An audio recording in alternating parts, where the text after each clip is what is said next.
Sergeant Thomas. She's a therapist. So I DM'd her right then. I was like, hey, Sergeant T, it's York. And we haven't talked in 20 years since I got out. She was your supply sergeant at your previous unit? Yeah. When you were still in? Yep. Okay. So, and yeah, we deployed together. And like, so I reached out and I was like, hey, I have a really cool idea. Can you call me? She called me that afternoon.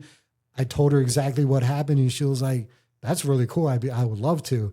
So November of last year, November of 23, we started This Sober Vet. Episode 1 was me telling my story because I figure like if I want my guests to be vulnerable, I have to lead by example. So I started with my story. I introduced Dr. T on episode 1. And then episode 2, moving forward, we have veterans, active duty, male, female, all branches, all MOSs, all different addictions come on just to tell their story. And again, no one's going to quit until they're ready. Yeah. But if we can plant a seed, if we could be a ray of light for those still in the dark, if we can show a veteran who's currently struggling, like, look, all these other veterans were where you are, and look at where we are now, sober and thriving. You could do that too. Yeah. That's our whole purpose, is just to be a ray of light for those in the dark, to put a little crack in the dam, just to get them to consider sobriety.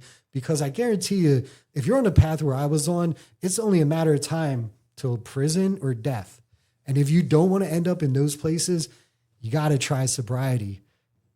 With This Sober Vet, it's just vets telling their sobriety story to show you that if you're struggling now, you can do it, bro. We've all done it, male, female. Addiction does not choose, but we're all sober on this side. We're thriving. I think one of the most important things that you just said is not doing this by yourself.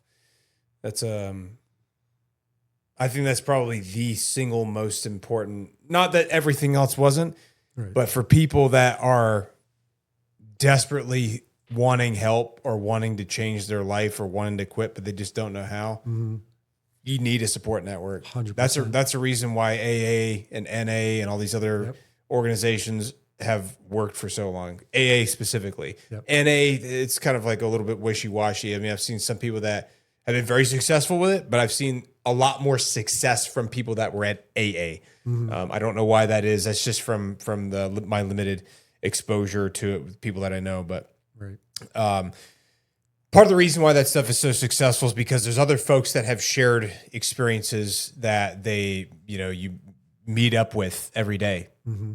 every day, right, every single day, especially when they're getting started for the first time.